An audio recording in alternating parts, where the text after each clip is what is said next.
Hi, everyone. This is Brad. Today, we're going to take a look at launching Zoom. And if your students or if you are ever on a Chromebook and need to rename yourself, here's one way that has worked in the past. So we're going to launch the meeting. Give it just a second.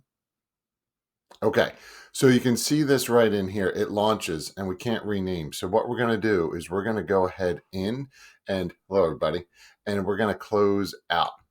Now, what we're going to do, we're going to select join from your browser. When we do that, what we need to do is we need to go ahead and put in, your name. So I'm just going to put in my name here. And then you want to put in the code down below, whatever it may be. It's going to be different each time. We'll scroll down here a little bit and we'll select join. And now you'll join the meeting with your name being renamed as it should be. So there you go. If you have any questions, let me know. Thanks for watching. Take care. Bye-bye.